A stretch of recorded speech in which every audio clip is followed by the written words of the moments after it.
Dukung terus channel Atta Attaqi dengan cara subscribe, like, dan komen serta share kisah Imam Hasan al-Basri dan doanya yang mustajab. Ulama generasi tabi'in Imam Hasan al-Basri dikaruniai doa yang mustajab sebagai bukti hujah kewaliannya dan untuk menolong dakwahnya. Foto ilustrasi Imam Hasan al-Basri 22-110 Hijriyah, salah satu ulama yang doanya mustajabah. Ulama generasi tabi'in yang menetap di Basra Irak ini juga dikenal sebagai sosok ulama sufi atau ahli zuhud. Diriwayatkan waktu kecil beliau, Sayyidina Umar bin Khattab pernah mendoakan Hasan al-Basri, "Ya Allah, ajarkanlah ilmu agama kepada anak ini dan buatlah orang banyak mencintainya." Ahbarul Qudah 2/5. Pengasuh Ponpes Subuluna Bontang Kalimantan Timur Kiai Ahmad Syahrin Thorik menceritakan kisah sang imam yang doanya mustajab. Sebagai seorang wali Allah, Imam Hasan al-Basri dikaruniai doa yang mudah dikabulkan sebagai bukti hujah dan untuk menolong dakwahnya. Berikut kisahnya, doanya kepada seorang Khawarij. Suatu hari saat Imam Hasan al-Basri mengajar di dalam masjid, datanglah seorang pengikut Khawarij membuat gaduh di majelisnya. Kejadian ini bukan hanya sekali, sehingga ada yang menyarankan beliau untuk melaporkan pengacau tadi ke pihak keamanan. Artinya, "Wahai Abu Said," panggilan Imam Hasan al-Basri, "mengapa tidak engkau laporkan saja kepada pemimpin di sini agar orang ini disingkirkan?" Mendengarkan itu, Imam Hasan al-Basri hanya diam saja. Namun, bukannya berhenti karena didiamkan, si Khawarij ini semakin bertingkah. Pada hari berikutnya ia kian berani berbuat onar yang sangat mengganggu majelis di masjid tersebut. Melihat itu, akhirnya sang imam mengangkat tangannya seraya berdoa.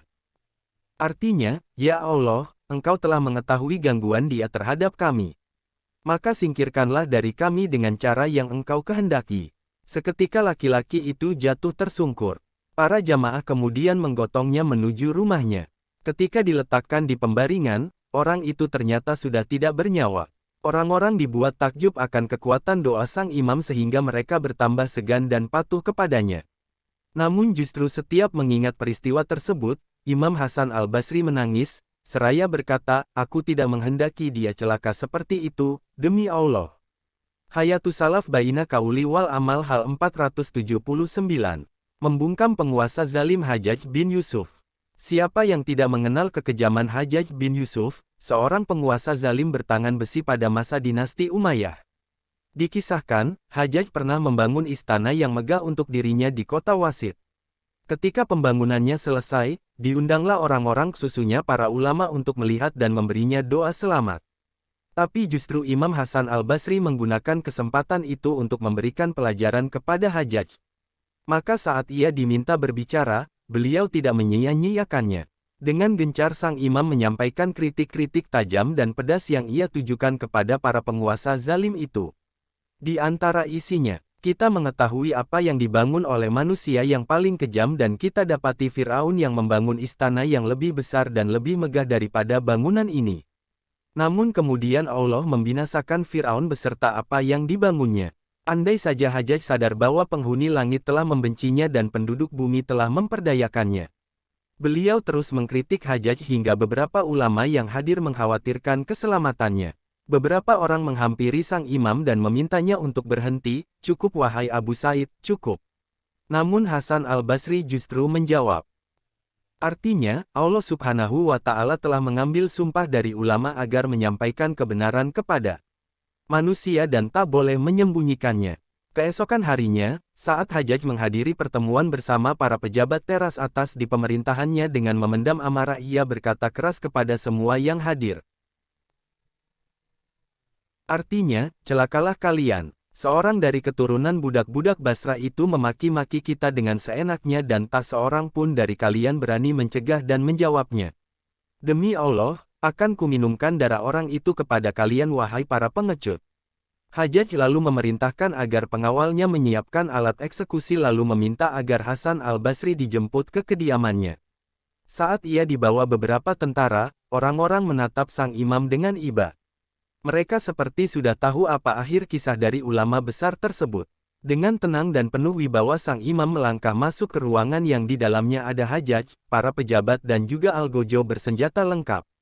Tak sedikit pun tergurat di wajah beliau rasa takut.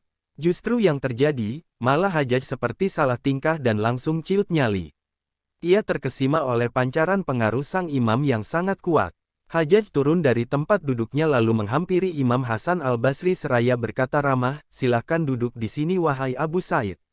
Mempersilakan Imam Hasan duduk di singgasananya. Lalu Hajjaj melontarkan beberapa perkataan basa-basi yang dijawab oleh sang imam dengan seadanya. Seluruh yang hadir menjadi bengong dan terheran-heran melihat perilaku Hajjaj yang justru berubah sangat lunak dan lembek di hadapan Imam Hasan al-Basri. Akhirnya pertemuan yang dikira akan diwarnai pertumpahan darah berbuah menjadi majelis diskusi agama. Hajjaj bertanya beberapa hal dan sang imam menjawab semua soalan dengan lugas. Hingga Hajjaj tidak bisa menyembunyikan rasa kagumnya kepada Hasan al-Basri, ia pun berkata, "Wahai Abu Said, Anda benar-benar ulama yang hebat." Ketika sang imam beranjak hendak pulang, Hajjaj berdiri dan mengantarkannya hingga sampai di depan pintu istananya. Sesampainya di luar istana, salah seorang pengawal yang mengikuti Hasan al-Basri berkata, "Wahai Abu Said, sesungguhnya Hajjaj tadi memanggil Anda untuk mencelakai Anda. Namun aku lihat engkau membaca sebuah doa yang membuat ia tidak berdaya, doa apakah itu?" Imam Hasan al-Basri menjawab, "Aku membaca doa sebagai berikut. Artinya, wahai yang maha melindungi dan tempatku bersandar dalam kesulitan, jadikanlah amarahnya menjadi dingin dan menjadi keselamatan bagiku sebagaimana engkau jadikan api menjadi dingin dan keselamatan bagi Ibrahim." Abrazul Zajai hal 117, Fesh al-Hitab fi az-Zuhad wa ar-Rokoik wal Adab 1/668.